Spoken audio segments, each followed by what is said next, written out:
Good afternoon. I want to thank everybody for attending today's webinar.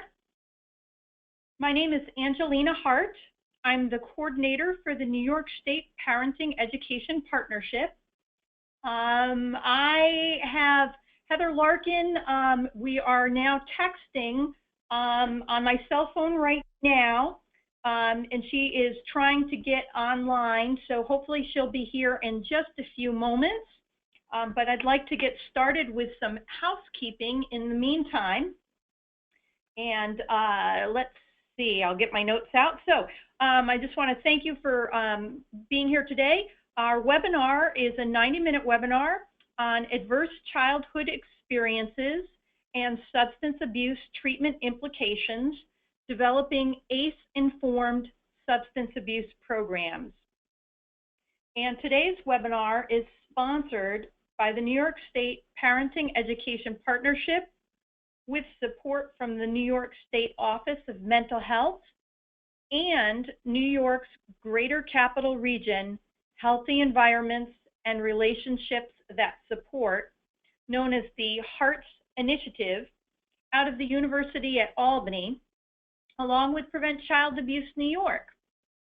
So let's get into some housekeeping. If you're in need of technical support, please visit http://help.citrix, that's CITRIX.com. And please note there's no www, and that's all lowercase. And I'm going to actually send everyone a link right now in your chat box so that you can access tech support if you need it.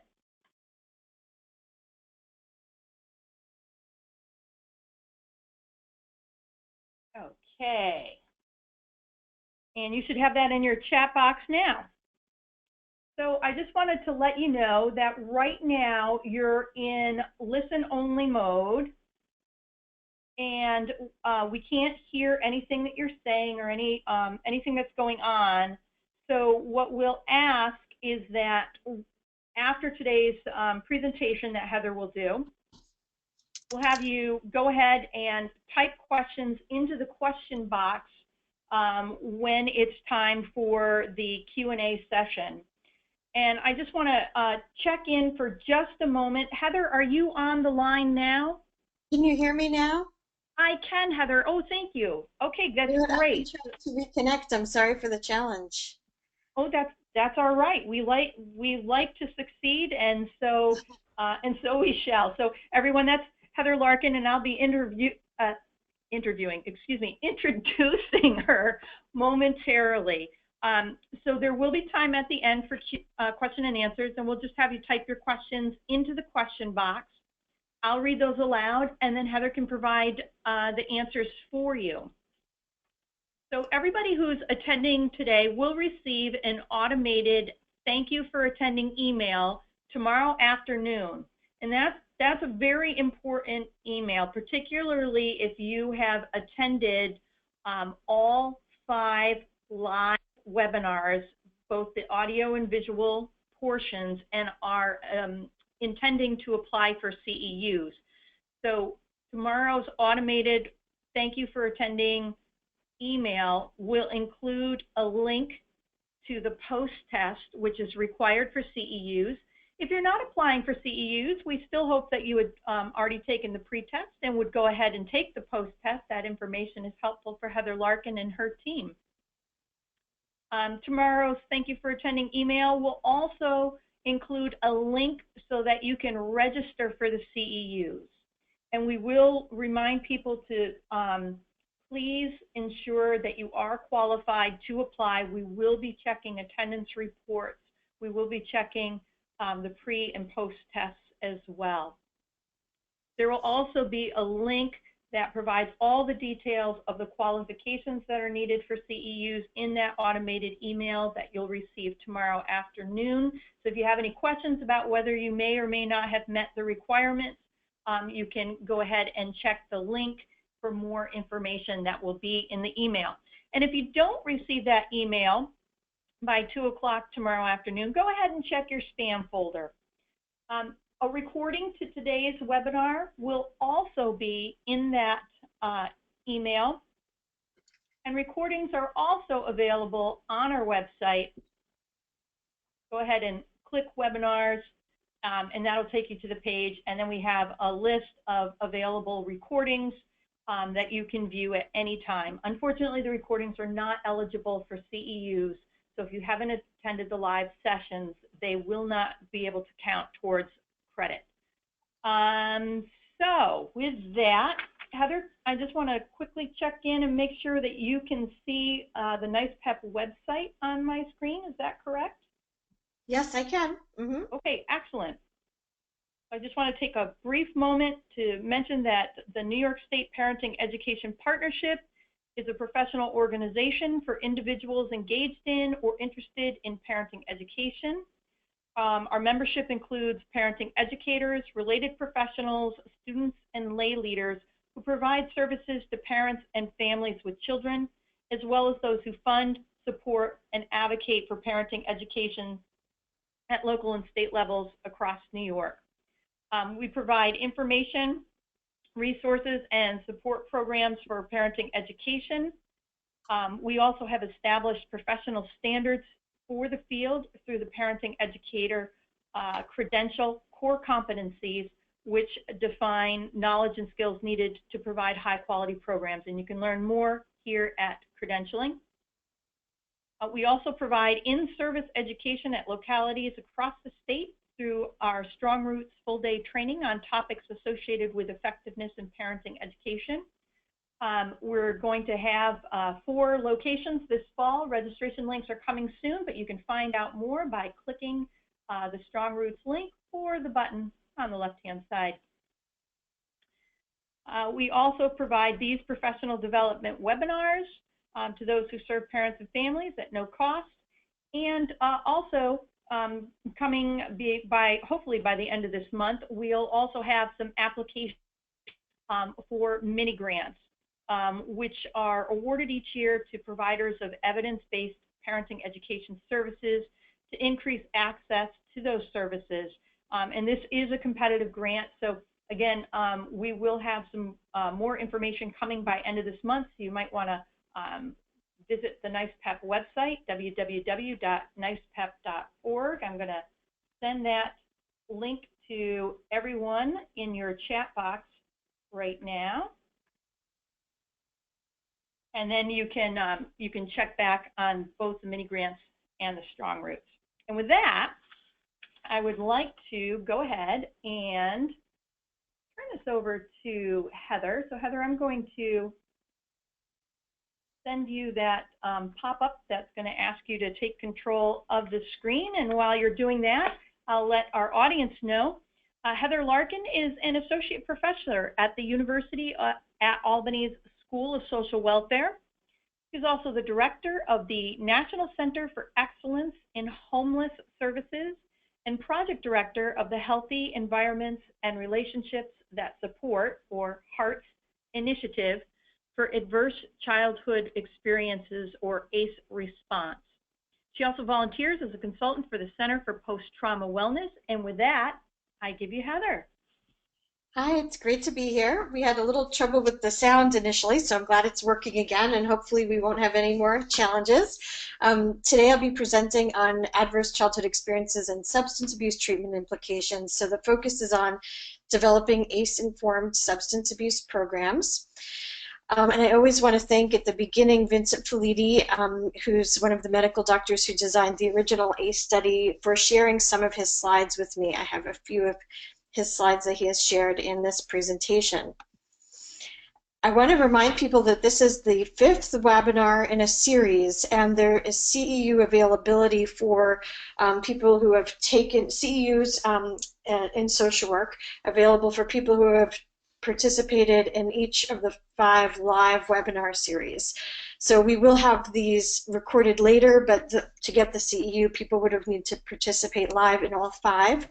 And following today's presentation, you have 2 weeks to contact Linda Mertz at the university to access the CEUs, and I have the link up for getting the CEUs there. So 2 weeks from today, if you are interested in getting the CEUs, if you've participated in all 5 of the webinars.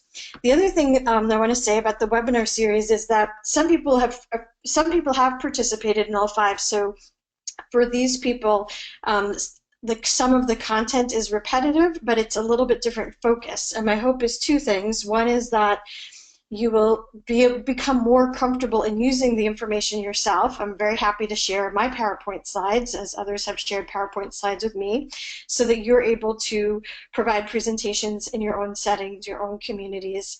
And also, if you're interested in becoming more involved with some of the ACE response work that we're doing in the Capital Region, I'm happy to communicate with you about that as well. So one is by hearing content, again, related to ACEs in particular, and the use of the RAS model, then hopefully you'll feel more comfortable sharing it with others. But also, each time I'm presenting it, I'm having a little bit different focus. So in this case, I'll be really emphasizing what are the implications for substance abuse treatment programs.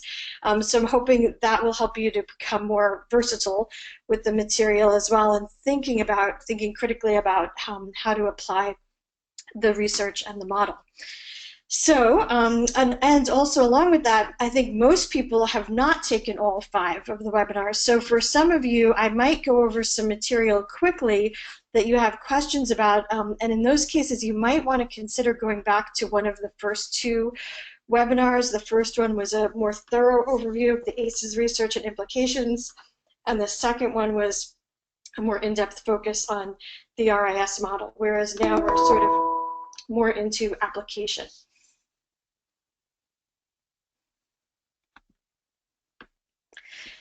So our goals today is to understand ACEs and trauma and correlations with substance abuse. And one of the things that I want to point out is that we're talking about associations. And so while some researchers are starting to make the case that there's a very strong link, and they're talking about earlier trauma really being close to being called a cause of some kinds of substance abuse problems, I think what we need to focus on is that these are often associated, and substance abuse itself, as we'll talk about, might make people more vulnerable to adverse experiences in addition to the substance abuse and trauma.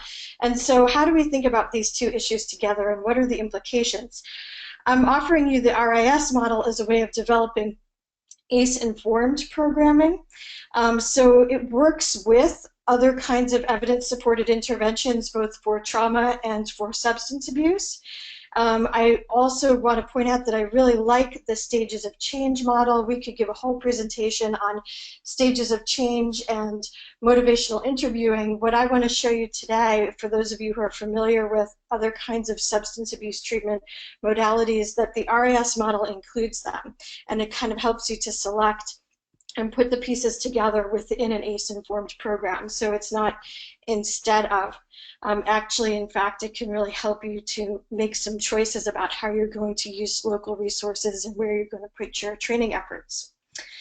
So it works with evidence-supported interventions. We're focusing on developing ACE-informed substance abuse programs, and a really big point of this is looking at things holistically, taking a comprehensive whole-person response. And that also includes thinking about the context of the programs and the communities within which we're working, and how do we promote the resilience of providers and people who are supports in the communities, helping those who are experiencing substance abuse problems in this case. So I always start by talking about self-care and just reminding people, you know, we all have our own ways of taking care of ourselves.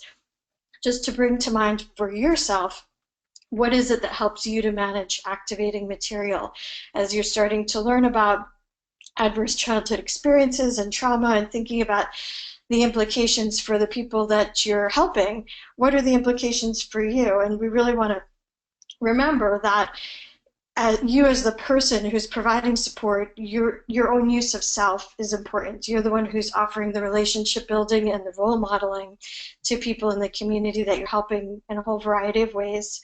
And so actually we need to include you in our conceptualization of ACE-informed care. So often when people say, well, you know, I've learned so much about the ACE research or trauma, what do I do next? I think the first thing is to think about, what do you do to take care of yourself? What can we do in our programs to promote resilience of providers, prevent vicarious traumatization, create a culture of recovery and resilience and transformation within which we're delivering services? So leadership is really important in that, as we'll talk about, and all of us have the opportunity to be leaders. And I just want to remind you to think about, what is it that's going to help you to manage any activating material as you're listening to this webinar? So let's talk about trauma. First, as I mentioned earlier, there's increasing work by people showing that earlier adversity and accumulated early adversity and trauma is associated with later in life substance abuse problems. At the same time, when somebody is using substances, they are more vulnerable to adverse and traumatic events too. So it's important for us to think about this issue of trauma when we're thinking about helping people who are experiencing substance abuse. Traumatic experiences can be dehumanizing, shocking or terrifying, singular or multiple compounding events over time, and often include betrayal of a trusted person or institution and a loss of safety. Trauma can result from experiences of violence. This is from SAMHSA's National Center for Trauma-Informed Care. SAMHSA is the Substance Abuse and Mental Health Services Association. The definition continues. Trauma includes physical, sexual, and institutional abuse, neglect, intergenerational trauma, and disasters that induce powerlessness, fear, recurrent hopelessness, and a constant state of alert.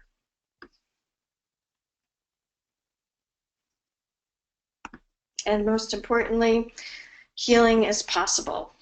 And that's the whole point of these webinars that we're having, is how do we work together to promote healing.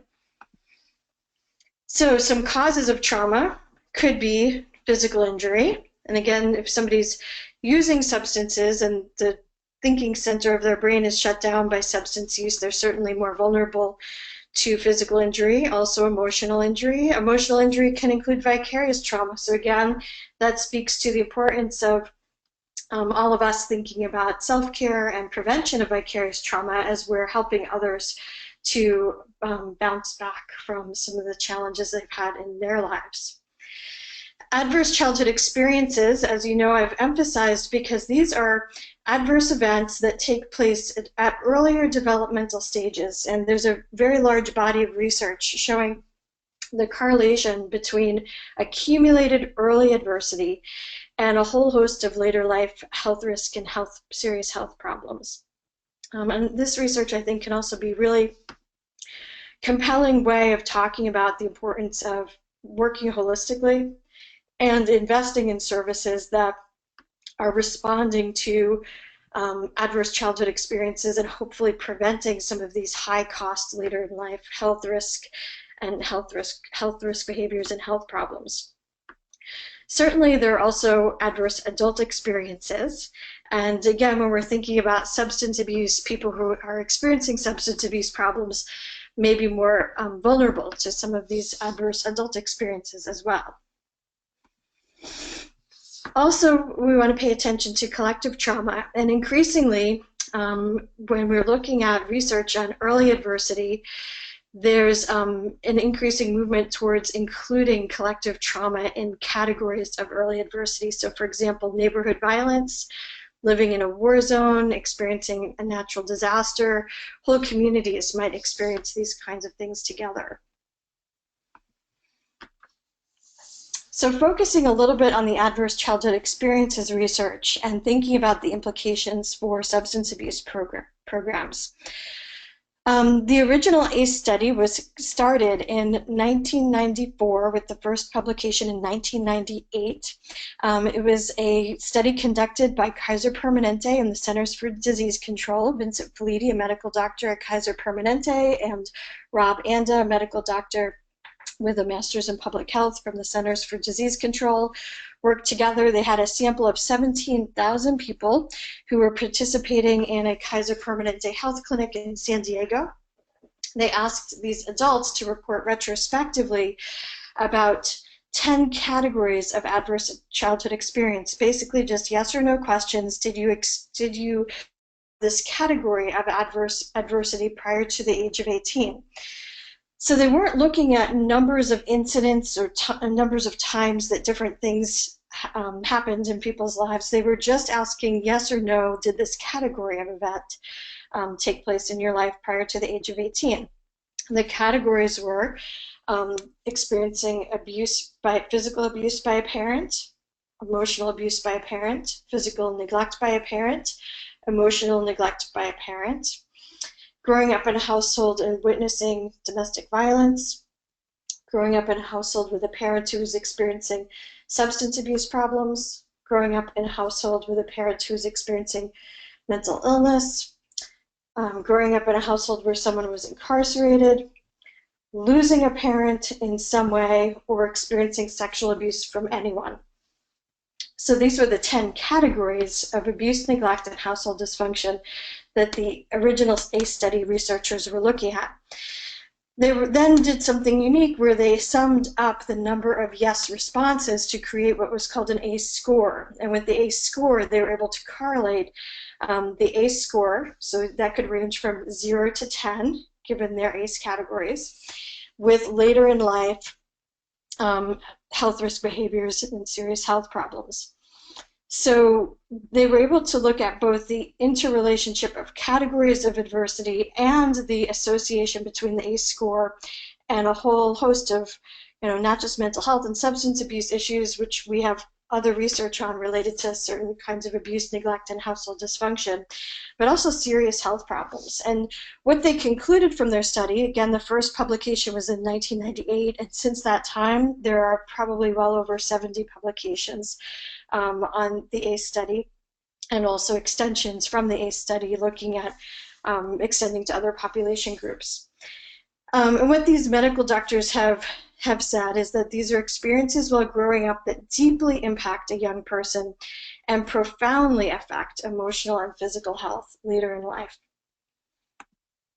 So just to give you a very quick overview of the ACE study and understanding the ACE score prevalence with what was largely a middle-class population served by Kaiser Permanente, people who had a good health insurance at that time. About 2/3 had at least one category of adverse childhood experience, and this was surprising to the researchers. They didn't expect it to be so prevalent. More than 1/3 had experienced 2 to 4 ACE categories. They found that ACE categories are interrelated, so if you experienced one, there's a greater likelihood you would have also experienced another. So there's some implications there for psychosocial assessments in terms of, if one adverse category of adversity is identified, to assess for all of them. Also, ACE scores of 4 and higher were associated with multiple co-occurring problems. So you started to see more issues later in life when people had those ACE scores of 4 and more. Here you have some breakdown by category. So you can see that the prevalence, for example, of physical abuse by parents was more than 1 in 4. Experiencing sexual abuse by anyone was more than 1 in 5. The category of growing up in a household with a parent who was experiencing a substance abuse problem was more than 1 in 4. Losing a biological parent in some way was almost 1 in 4. I also wanted to show you a few slides that have graphs because sometimes it helps to kind of take this in visually. So here we have ACEs in current smoking. The higher the ACE score, the greater likelihood of current smoking.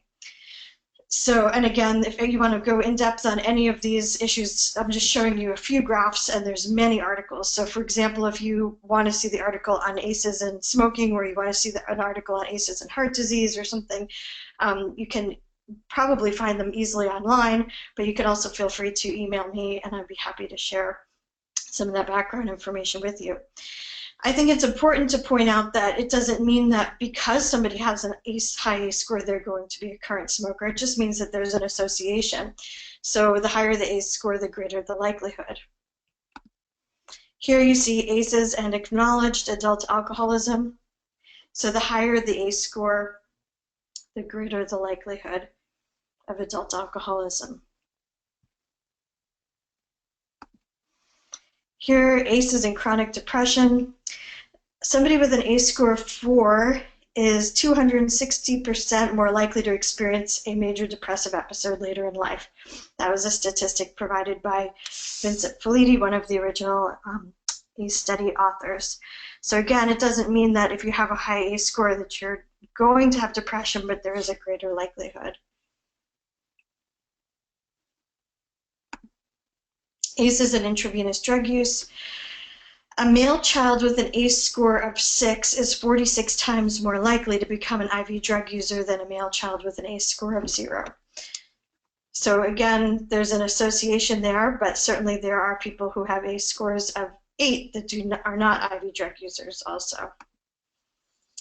So those were just a few slides to kind of give the visual depiction with the graphs. As I said, there's a whole host of articles out there, often published in the Journal of the American Medical Association from the original ACE study. Many researchers are extending the research on ACEs, and you can see that as ACE score increases, it's associated with a whole host of medical and social problems: liver disease, multiple types of cancer, chronic lung disease, skeletal fractures, impaired job functioning. Even there's an article even on ACE score and early death. The original ACE study researchers, Vincent Felitti and Rob Anda, say that ACEs are implicated in the 10 leading causes of death in the United States.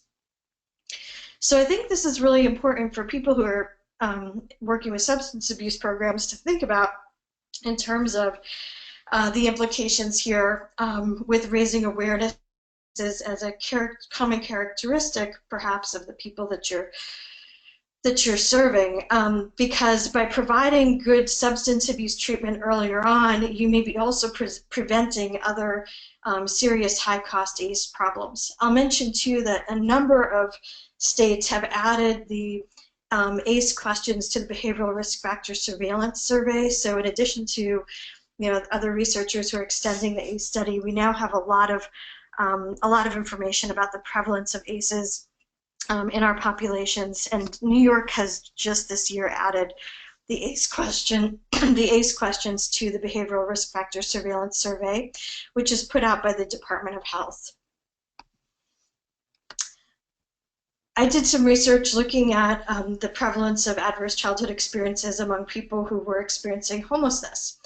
I did not have a sample of 17,000. I had an availability sample of about a little over 200 people in New York and California. 87% reported at least one category of adverse childhood experience, and over half reported ACE scores of 4 or more. And remember how in the previous slide we talked about when people had ACE scores of 4 and more, you were more likely to see multiple co-occurring problems later in life.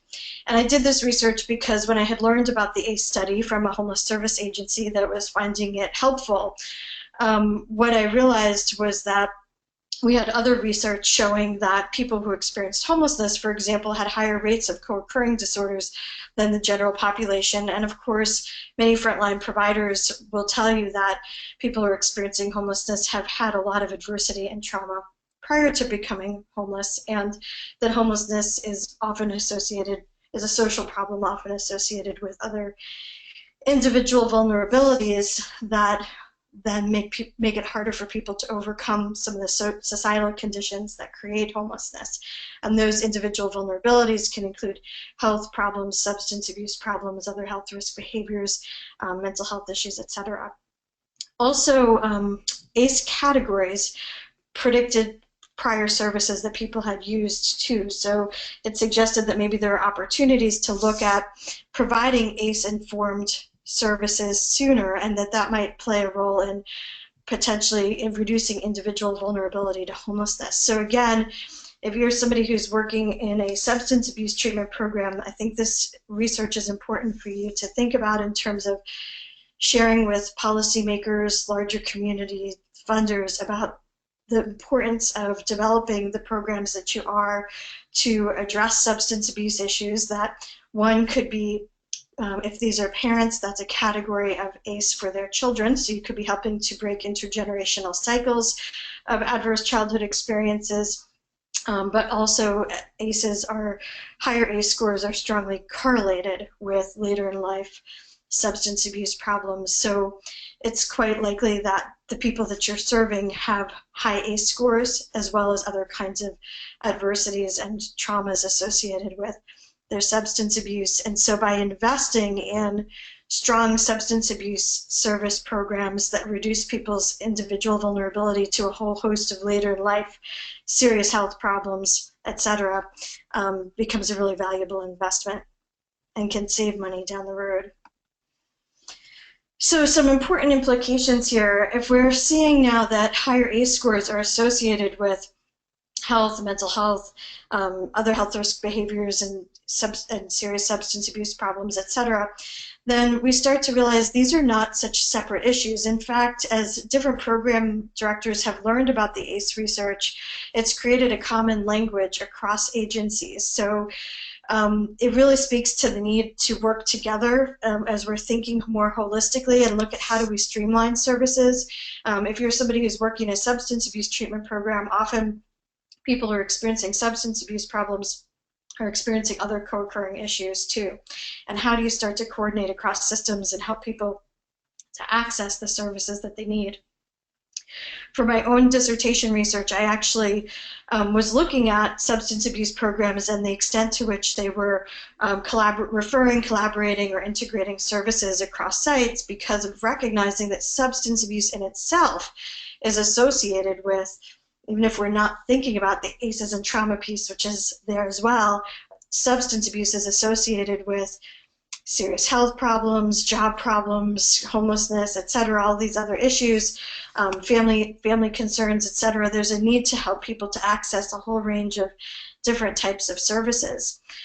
But what I found was that while there was a recognition of that and there was increasing talk about the need for interagency collaboration and service integration, that it actually wasn't happening very much. And it seemed to me that the ACE research kind of helps to speak to why do we all need to work together, that mental health, substance abuse treatment agencies, health agencies, etc., all kinds of sectors within the community and the larger community, this is of concern to all of us. So how do we all work together for a more comprehensive approach?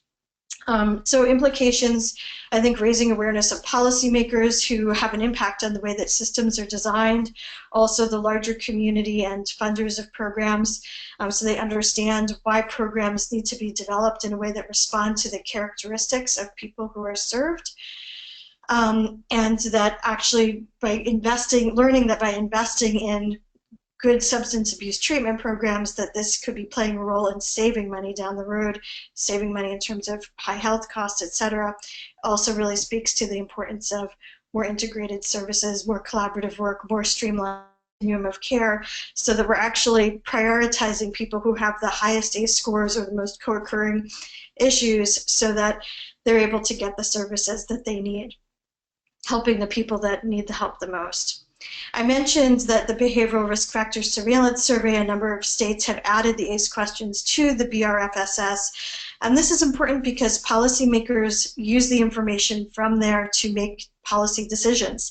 And so I think it's a really good step forward that New York has added the ACE questions to the BRFSS.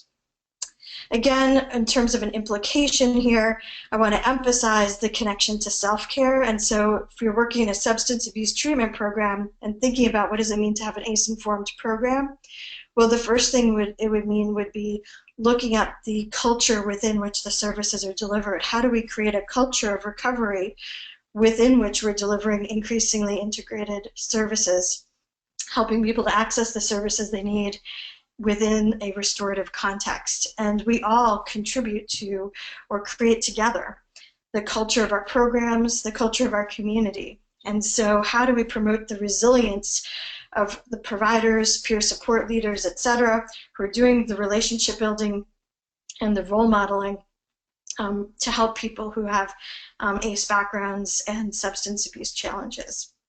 So really looking at prevention of vicarious trauma, promoting resilience of providers, and this is where leadership becomes so important, because leaders set a tone and an example that builds culture and community around them.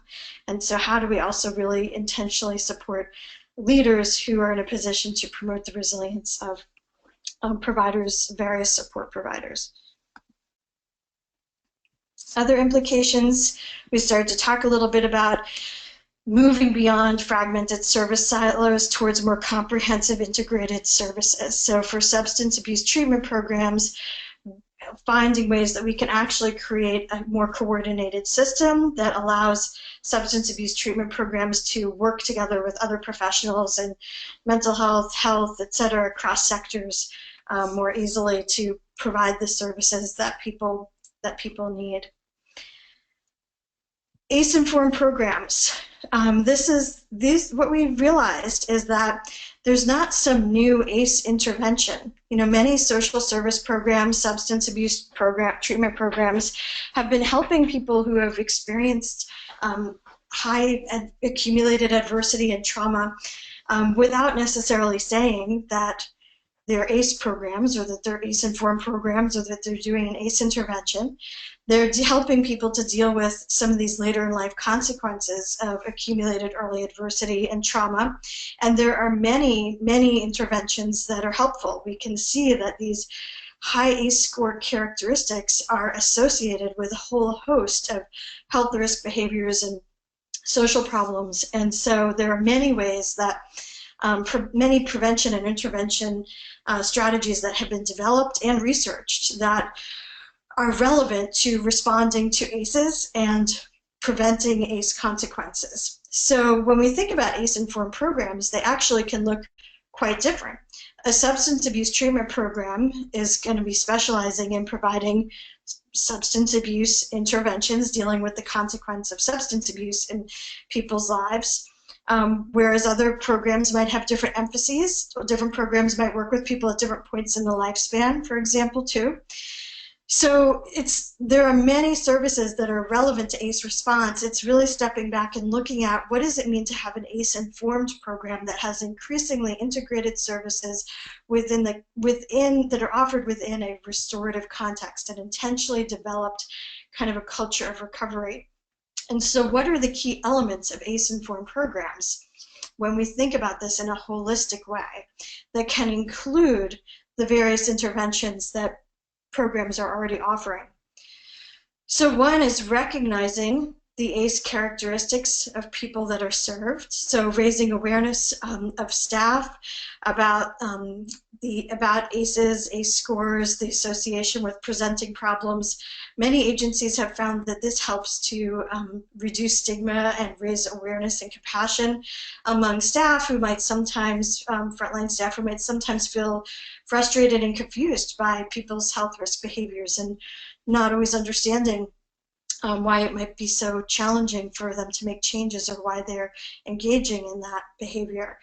So raising awareness about ACEs. Now it's important when doing so too to realize how prevalent ACEs are, and again thinking about how do we promote the resilience of our staff. So really integrating resilience and recovery knowledge, helping people to understand what survivors they have been, and that they may have developed, the people we're serving may have developed health risk behaviors as a way of trying to feel better, a personal solution, trying to feel better, but it's not working for them anymore. And then helping staff to provide the relationship building and role modeling to help people to see and experience different alternatives for their lives that can lead to better consequences, healthier choices and consequences. And so how do we promote our staff, promote the resilience of our staff who are doing this relationship building and role modeling? As we're supporting people in developing their own recovery plan from substance abuse, how are we creating a culture of recovery in our agency and in our community? And how can our systems help to foster this? So again, looking at ACE-informed programs are looking at how do we transform the systems within the agency and work with systems outside the agency as well. Empowering people, and substance abuse programs, I think, have often been good at this and leaders in this way, recognizing that we can all play a role in creating a culture of recovery. So there might be people who are professionally trained in substance abuse treatment, but there's also a recognition of how helpful 12-step support groups and other kinds of peer supports can be as well. Certainly there's opportunities for everybody in the community to be involved in ACE response, creating conditions that support resilience and recovery. And a whole person approach, realizing that there's so much more to a person than whatever their presenting problem is. In this case, thinking about substance abuse, there's so much more to a person than that. There's that people are not the sum of their problems, and there's so much that we can potentially access in terms of strength and resilience to support people in moving their lives forward. This is the conceptual framework developed by the original ACE study researchers to explain how it could be that adverse childhood experience would end up leading to these serious health risk problems, health problems, and even early death.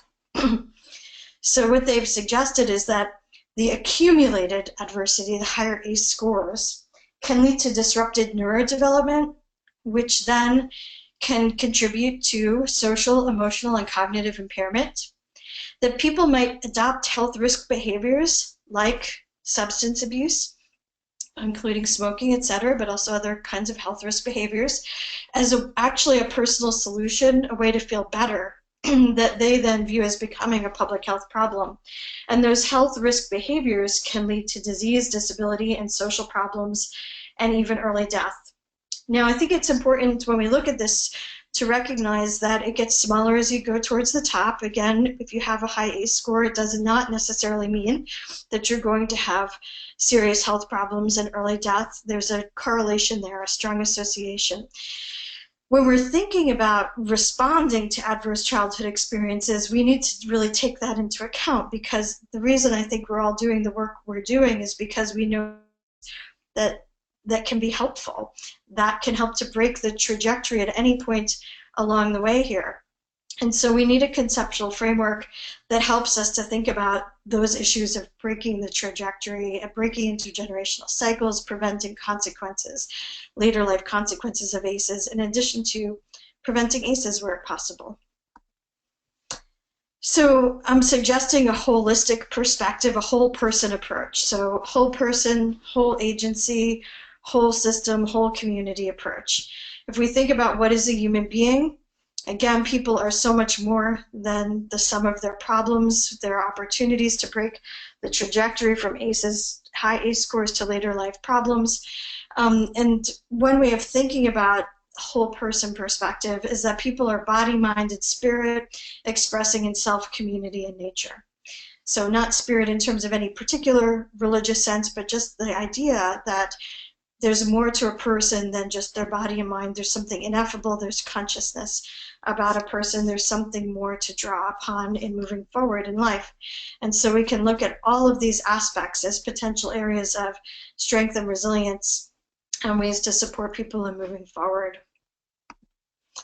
A good way that I've found to depict this is the integral quadrants. This is drawn from, one concept from integral theory. It's important to recognize that the individuals make up communities. Communities are made up of individuals, so they're not really separate. The quadrants help to depict this, with the top two quadrants representing the individual, the bottom two quadrants representing the community. The right quadrants are things we can easily observe about individuals and collectives. The left side are things that we would have to ask questions to find out about. So the idea is that individuals and communities arise together, right? They're inseparable, really, that communities are shaping what's going on for individuals, and you can't have communities without individuals as well. So they're rising together, and each quadrant represents a different perspective that we could take on the same phenomenon.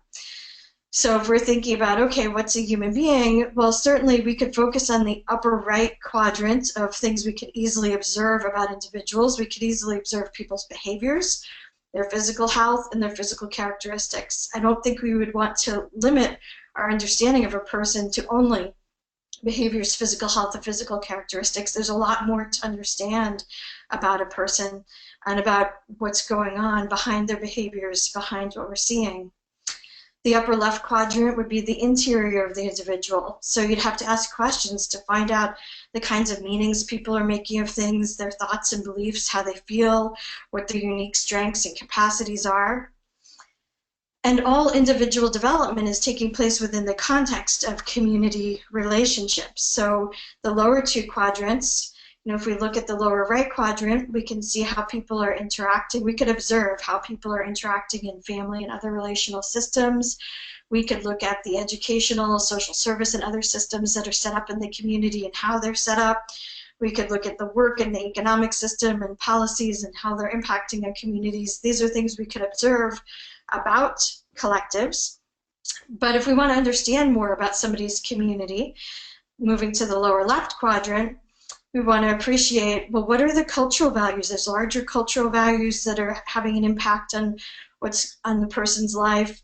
People might be part of a smaller subculture in their community through which they have shared meanings and values, and people's family culture as well. So these are all things that we would want to, I think, understand about a person from a more holistic perspective. The quadrants for short would be called the I, we, it, and it.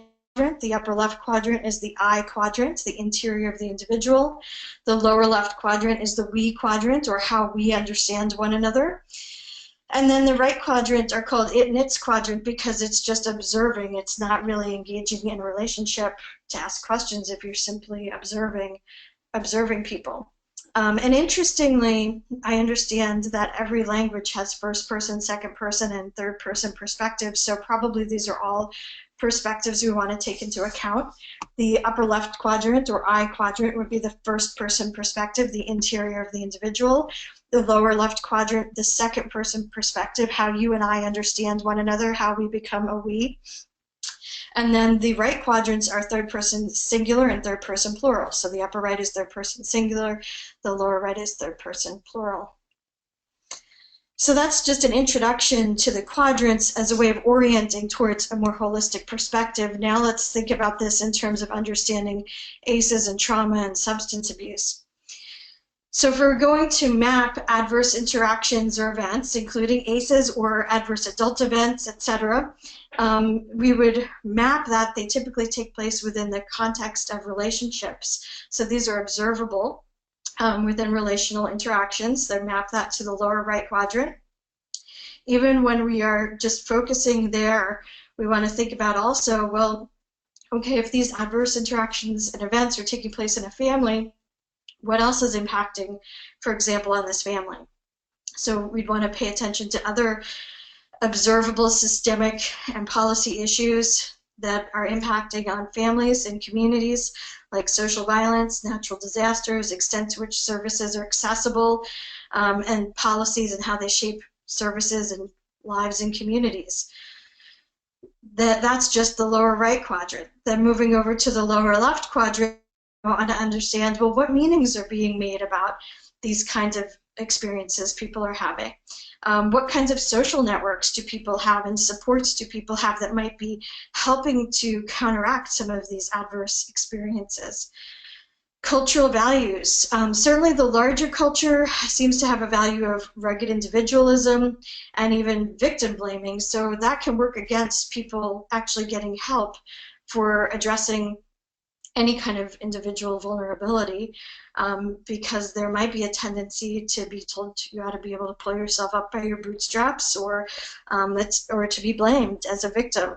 There's also social taboos against talking about adversity and trauma and perhaps other vulnerabilities too in people's backgrounds. And these larger cultural values can then be reflected in the lower right quadrant services that we set up and what we ask about or don't ask about, for example.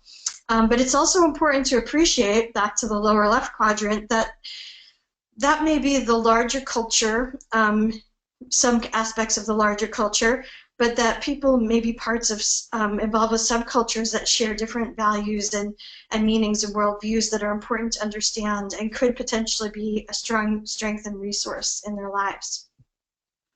Then moving to the upper left quadrant, individual development is taking place within the context of relationships.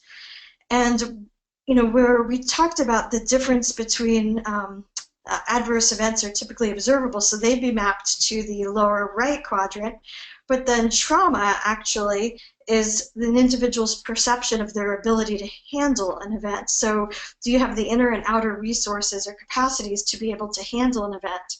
The reason I emphasize the ACE research is because these are experiences that take place earlier in life when people are navigating a whole range of developmental processes, and there's more potential for accumulated adversity and trauma to have an impact on the developing self. And so people don't tend to have as much developmental capacity at a young age to handle overwhelming feelings, that kind of thing, and might activate defense mechanisms or start to engage in observable upper right health risk behaviors to try to feel better, especially if they don't have adequate lower left social supports or lower right services to help deal with the adverse events. You can see when looking at this from the quadrant lens how this can become an intergenerational cycle. So say somebody experiences accumulated early adversity, adverse childhood experiences mapped to the lower right quadrant, lacks social supports in the lower left quadrant, feels traumatized, unable to handle the events, is overwhelmed, and then upper left quadrant, and then engages in upper right quadrant health risk behaviors as a way to feel better. Say one of those behaviors is a substance abuse problem, that person becomes a parent, that's actually an ACE category then for their child, etc. So you can kind of picture feedback loops between the quadrants. What's helpful about this too is it also can get us thinking about the increased opportunities for intervention when we take a more holistic perspective. So we're going to move on a little bit to thinking about that too. But first I want to talk about, let's think about this specifically with substance abuse.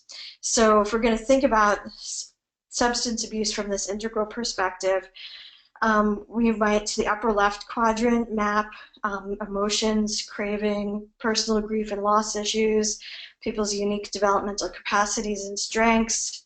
We might want to explore their personal values and beliefs and the extent to which there's a psychological addiction. So that would be the upper left quadrant, the I quadrant, or the first person perspective.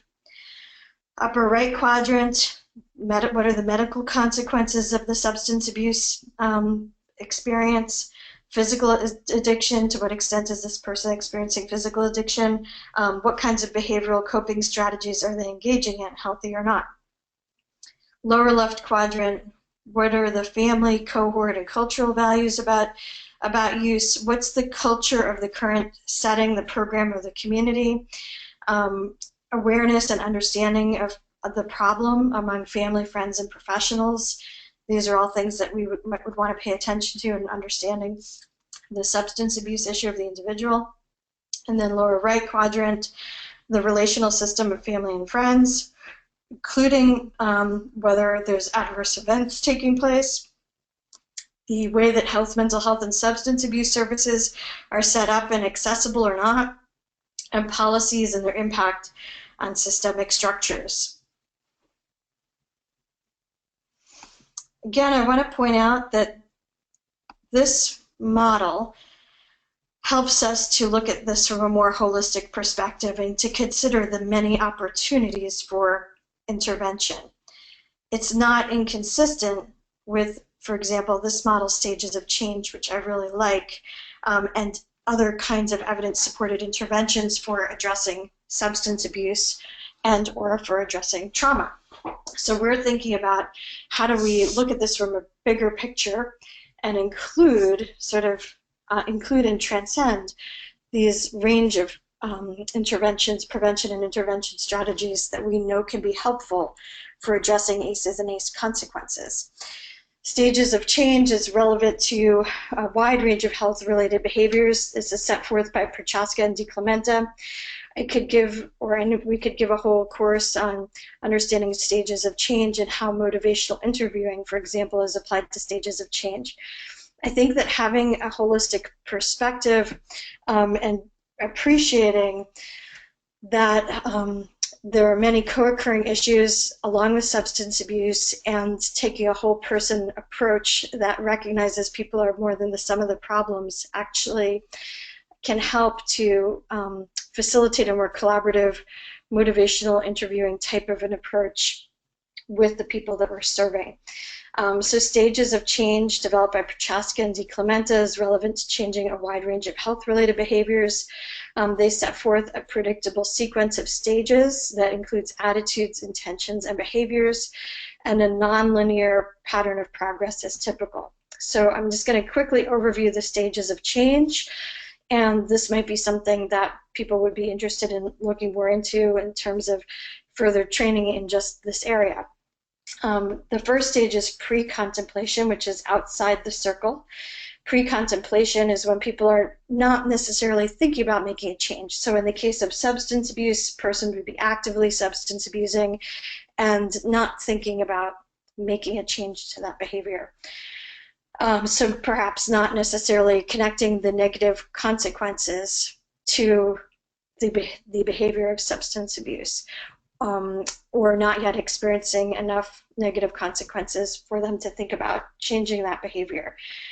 In particular, if somebody's finding that using substances is actually a way to feel better when there are not other solutions apparent for feeling better, especially dealing with accumulated adversities and trauma, this might be a stage that somebody would be in as pre-contemplation stage.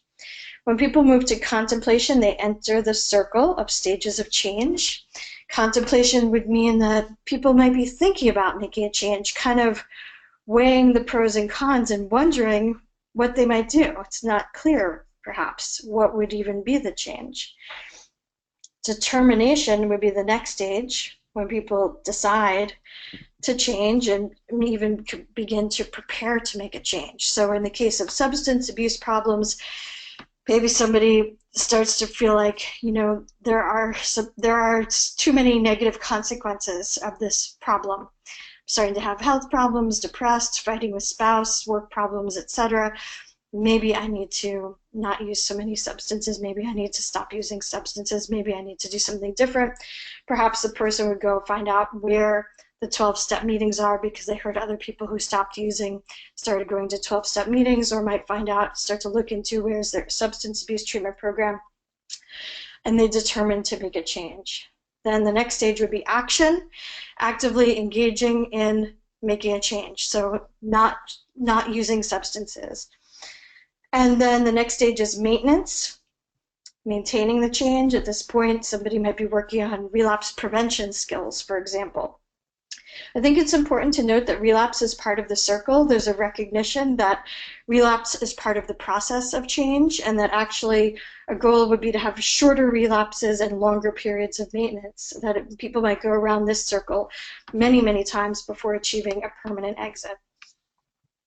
So that's a very quick overview of stages of change, and I want to point out when we're thinking about the restorative integral support model, which is then applying those integral quadrants to thinking about what would this mean in terms of creating ACE-informed substance abuse treatment programs. In this case, you could think about that there's opportunities with each of the quadrant perspectives to engage people at different stages of change. So it kind of expands our thinking beyond just an individual approach to looking at how can we also work with the larger community and systems in terms of meeting people where they're at in their stage of change and providing the right a context that is going to help facilitate movement through stages of change. So when we think about the quadrants and our opportunities for intervention with people who are experiencing substance abuse problems, so creating an ACE-informed substance abuse treatment program, certainly there are many evidence-based behavioral practices they would typically be mapped to the upper right quadrant. In fact, they often say behavioral in the title, so there's a focus on changing behaviors, right? And those are observable behaviors we could see in the upper right quadrant. SIEMSA has a really useful search mechanism for finding different evidence-based interventions with substance abuse as well as with trauma. So they would be mapped to the upper right quadrant. The medical model, helping to deal with physical symptoms, would be also mapped to the upper right quadrant. Body-oriented interventions and physical exercise, those would be interventions mapped to the upper right quadrant. But also, and the important thing about the quadrants too is that an intervention in one quadrant is going to reverberate in the other quadrants because they're not separate, they're just different perspectives on the same phenomenon that's arising. So these interventions that are focused on the upper right quadrant are going to have impacts in the other quadrants as well. At the same time, we have an opportunity to enhance these interventions by focusing also on the other quadrants. In addition, sometimes programs don't have the resources to provide all kinds of long-term individual behavioral supports to people, and there might be opportunities to enhance the culture of recovery of an organization and work in some of the other areas, other quadrant areas, to have a stronger impact in spite of that lack of resources. And also, it could be that working in some of the other quadrant areas is important in terms of being able to develop the resources to be able to add in the upper right interventions. The upper left quadrant would focus on supporting strengths. So again, upper left quadrant, the interior of the individual, you would need to ask questions and develop a relationship to find out about people's unique areas of strengths that could be supported, mobilizing resilience and recovery. This is where a lot of the motivational interviewing work that's tied to the stages of change focuses on, is sort of starting where people are at, discovering where they're at, doing a lot of listening, and supporting people's own movement through the stages of change. Enhancing coping skills, resolving trauma, restoring development that might have been derailed by accumulated adversities with lack of supports when people were overwhelmed, and building other life skills. Again, there's the opportunity to focus more on the context within we support individuals. So the lower left quadrant, agencies are increasingly paying attention to social networks. Substance abuse programs, I think, have been a leader in this area in terms of thinking about how do we develop therapeutic community, how do we set up peer supports and mobilize peer supports, looking at how do we create a culture of recovery within which we're delivering services, etc. So these are all things that are we-space interventions that can have a powerful impact on the individuals that don't necessarily have to be individually oriented, where you're working more with the larger group. And then the lower right quadrant, looking at policies and procedures within the agency and outside the agency. So within the agency, for example, how do we set up procedures where people who are a little further along in programming and in their recovery mentor and support people who are new to the program and in their recovery, just as one example. Another example of a policy or procedure within an agency might look at, are we actually creating a recovery-oriented system of care? And what are we doing to promote the resilience of our providers within that recovery-oriented system of care? How are we actually facilitating a culture of recovery? And looking at the overall infrastructure, but also focusing on external policies, as I talked about before, reaching policymakers and others in the community, potential funders perhaps, around the importance of growing the programs to respond to client characteristics, and looking at how we can transform our systems to create more service coordination to respond to the characteristics of the people who are served, and help those who have the highest ACE scores, the most multiple co-occurring problems, etc. So you can see how all of these are opportunities for, each quadrant has its opportunities for intervention, and intervening with Policymakers, that's could be part of your intervention. Promoting resilience of providers, that can be part of your intervention. That then have an impact on the program and the culture of the program within which you're delivering services, through which you're delivering services and supports.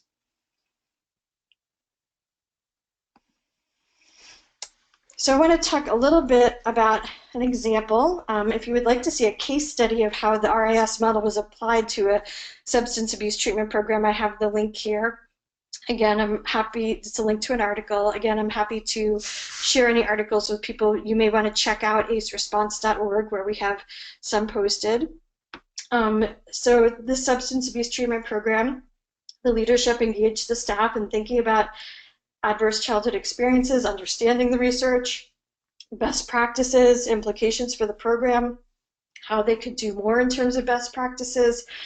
This particular agency decided to develop a trauma treatment group and looked at how does the whole agency work together to promote resilience and recovery, how do staff participate in creating a culture of recovery. They looked at their mission, their values and principles, and how they provide programming. And this is just kind of some examples of ways that you might support each quadrant area in substance abuse programs. So in terms of the I space, the interior of the individual, helping people to develop more positive stories about their life, that they're survivors, that they may have engaged in some behaviors to feel better at one time, or that it worked at one time but are not working as well now, and that there's an opportunity to set new intentions and develop plans. And then these can be supported by case management, professional level counseling. Again, motivational interviewing is a really useful approach. Helping people develop coping skills for anger, stress, and grief. Also meditation, iRest, and other emerging practices can be helpful here. Supporting recovery from the psychological component of addictions, helping people with relapse prevention, and developing life skills. Those would be mapped to the I quadrant. Then the upper right quadrant, or IT quadrant, this would be focused on people's observable behaviors and medical issues, perhaps. So basically meeting people's basic needs. Working with the body in supportive healing could involve helping people to access medical, dental, somatic therapies, even acupuncture, massage, AA and NA support for recovering from the physical aspects of addiction, and engaging in physical exercise. The we space, again, in many ways, I think substance abuse treatment programs have been a leader in this area of really thinking about the importance of therapeutic community, for example, and peer supports and social networks. And there's increasing attention to this area among other agencies, looking at opportunities to help people to connect to a whole range of different kinds of peer supports within communities, working in social groups, etc., and creating a culture of recovery within the agency. And then the ITS quadrant, looking at the policies and procedures. How do we create a recovery-oriented system of care? How do we engage with other systems of care so that we're all more recovery-oriented and services are increasingly accessible to the people who need them the most? This can involve looking at the infrastructure and how our programs are designed. I want to mention that the Hearts Initiative, for people who are interested in the Capital Region, who want to become more involved in this, or who would like to develop something similar in their own area, is a coalition of Capital Region service providers that work together to support each other in developing ACE-informed care. A number of these agencies do provide substance abuse treatment services. They're working on strengthening social networks within and across agencies and building community capacity for ACE response through workforce development that includes not just informational and cognitive-based training, but actually looking at how do we promote the resilience of providers, how do we support people in self-care, etc. Leaders working together on policy advocacy, offering educational presentations on ACEs and ACE-informed care and their various sectors. A lot of resources developed by this group are posted on aceresponse.org. We're also now a member of a national project called Mobilizing Action for Resilient Communities, 14 communities nationally. are participating in this project with ACE-specific collaboratives promoting resilience. So again, if this is something that you would like to get more involved in or learn more about, check out aceresponse.org, and also I'm happy to hear from people. You'll see my email on the last slide, which is hlarkin@albany.edu. I'm happy to share my slides, and also you'll find that these webinars will be recorded, and there are other resources on aceresponse.org. I can send people articles and other links as well. I want to again point out that SAMHSA has a very useful National Registry of Evidence-Based Programs and Practices. These are often mapped to the upper right quadrant, but not always, and it's important to remember that any intervention in one quadrant is going to reverberate in the other quadrants. You can look up, do a search under trauma and also substance abuse, and see many different kinds of programs that are evidence-supported that you could get further training in, and that could become a part of your ACE-informed program, if that is a logical next step for you in your program and in your community. The RIS model supports integration and application of evidence-supported interventions within cultural and systemic contexts. So really thinking about what makes the most sense for this program in this community. It's a holistic perspective and approach. And there's also, the intervention can include shaping current systemic context. So it might be that your first step in developing ACE-informed program is starting to do educational presentations, engaging in policy advocacy, and supporting self-care of providers before you add in another intervention too. I also want to mention some emerging practices that are guided by theory, supported by basic science. There's some early research on these and potentially helpful adjunctive treatment to trauma, but I also want to emphasize that even if you do not learn and offer these to your clients, you could learn them and offer them to yourself for self-care, and that might support your relationship building and role modeling, which from a more holistic perspective we recognize as an important aspect of intervention. Mindfulness meditation by John Kabat-Zinn has been researched for a reduction of anxiety and stress with health problems. Integrative restoration, if you go to www.irs.us, there's a research tab. You can see all the ways that it's been researched, including at Walter Reed Army Medical Center, a promising adjunctive treatment for PTSD.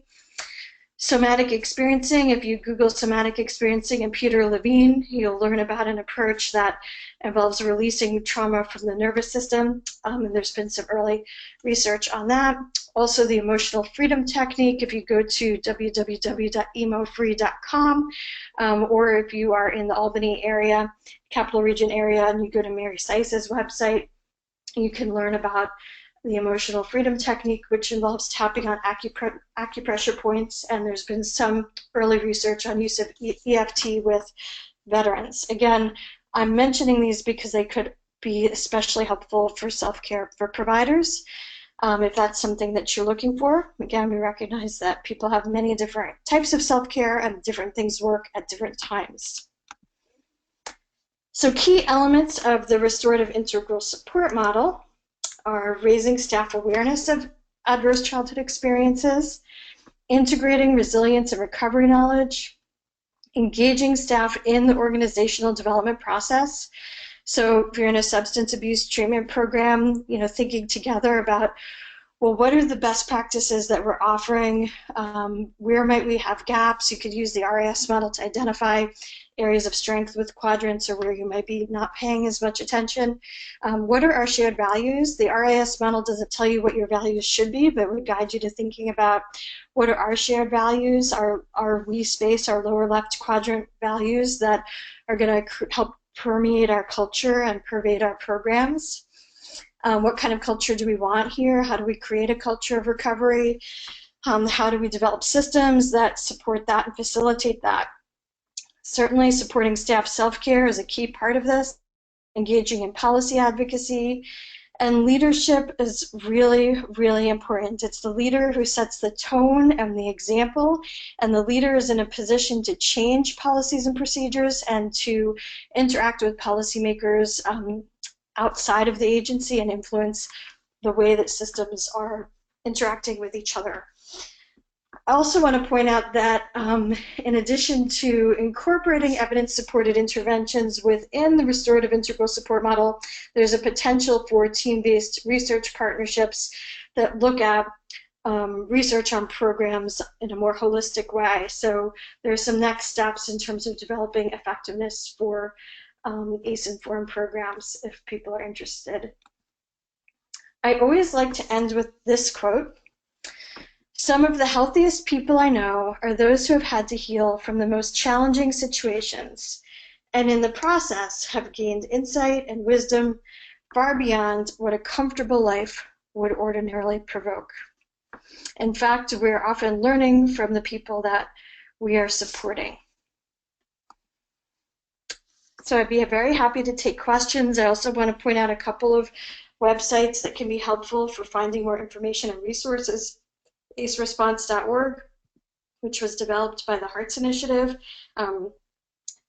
which is now participating in the National MARC project, Mobilizing Action for Resilient Communities.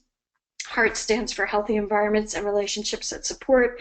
So there's a real emphasis on those lower left and lower right quadrants, recognizing that people will have different kinds of individually oriented upper quadrant services within those programs.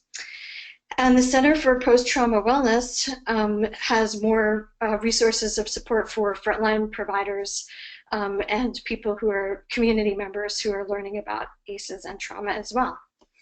And my email is hlarkin@albany.edu.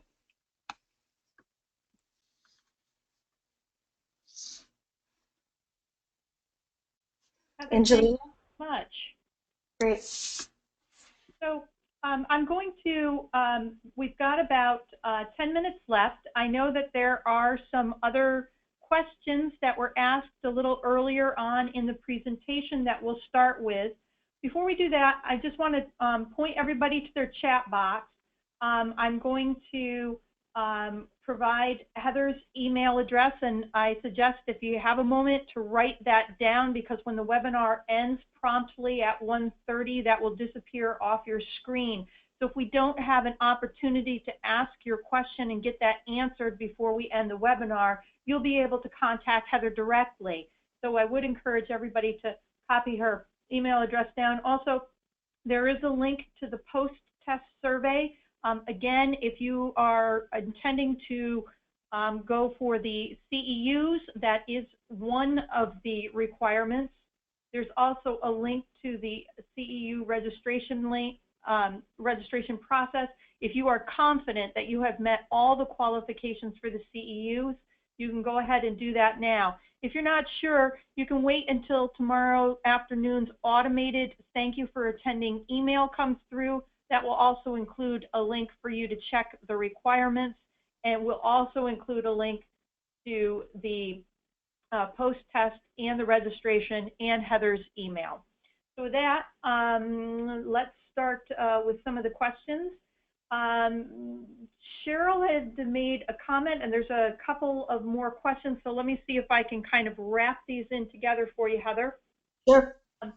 The first is that just to mention that stigma is concerning, and a suggestion that it might be helpful to use the term substance use disorder as opposed to substance abuse, and she thanks us for offering the topic.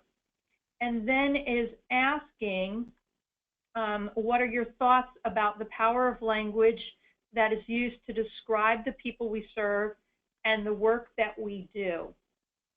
I think that's a really great point, actually. And I think the power of language is something that we all need to pay more attention to. It's part of the we space of how we share our meanings. And it's a good point that sometimes we might have common language for something that can evoke a stigma when that's not what we want to do. And so that's part of looking at, you know, what kind of we space do we want to have? So that particular comment is speaking to creating a shared we space around language for this group and for us to all think about in terms of how we talk about these issues when our goal is actually to reduce stigma so that help will be more forthcoming. Certainly one of my hopes with the ACE research in general is that it would reduce stigma when people are experiencing all kinds of consequences of ACEs, including substance use disorders, because my hope is that as people learn about the higher ACE scores and the kinds of adversities that people have often overcome in their lives, that they feel less like they want to say, why doesn't that person just get a job or pull themselves up by their bootstraps or stop doing this unhealthy behavior or whatever, and have more compassion so that help would be more forthcoming. One of my goals would be that there would be more investment in services that help people with high ACE scores and who are dealing with various consequences of ACEs, including substance use disorders. Heather, thank you so much. Again, I want to let people know as we're going to go through to about 1:30. If you have a question that you would like to present, go ahead and type that into the question box. I'll read that aloud. We'll have Heather answer. And we'll go on to the next question, and that's Stephanie, who asked us early on, and I just want to say hello, Stephanie. Stephanie comments, appreciate your comments on building a culture of recovery, and wonders, is this done primarily through the use of peers or providers? That's a great point. I think that everybody can be involved in creating a culture of recovery, and often we might focus on what we're helping those we serve to do, but part of my point is that we can start with ourselves and our own culture too. So at the same time that developing an ACE-informed substance abuse program might help us to look at the increased opportunity for strengthening social networks and peer supports among the people we're serving, it also points to, and our first step could be, how do we all contribute to the kind of culture that we want to have in this program and in this community? And if we're thinking about the fact that we each, as individual providers, supporters, community members, create that culture, well then what might help us to create more healthy cultures or a culture of recovery? How do we promote our own resilience? How do we develop peer supports around self-care? How do we create programs and agencies that support, that foster the resilience of providers who are offering relationship building and role among those, for those that they serve? So I hope that that answers the question. I'm happy to say more if needed. Thank you. And another question, Cheryl is asking, would you consider including the persons being served and have experienced trauma into the development of the ACE responsive ways of working, such as, policies and culture? Yeah, I think that's a really good point. I mentioned briefly the Hearts Initiative as a group of Capital Region providers that got involved with ACE response. And one of the things that we realized we could do more of, and that we're working on now, is engaging the larger community, not just service providers, programs, service systems, and really thinking about the importance of community leaders speaking to their own experience of adversity and trauma and why it's so important to promote resilience.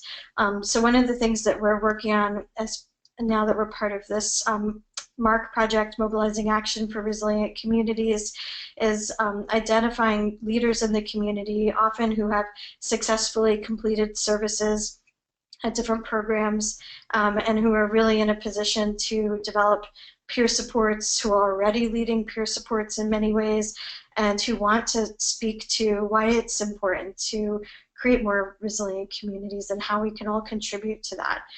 So we're developing a policy collaborative that will not only include service providers talking about informed care, but community members talking about the importance of resilient communities and of service supports that address ACEs, trauma, and resilience.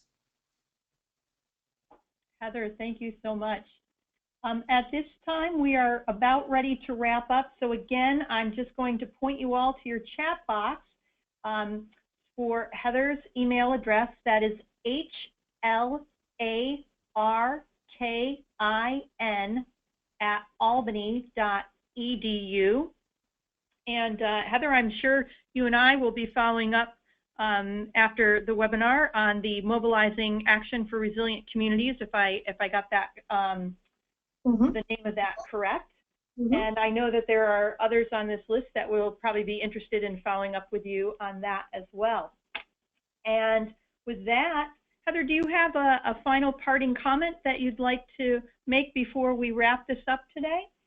No, I just thank everybody for participating. It's an honor to have the chance to talk with all of you. I appreciate the work that you're doing, and I hope that this information is useful for you to take and present in the way that works in your communities. And I want to emphasize that, you know, everybody has a contribution to make to responding to ACEs throughout the whole community.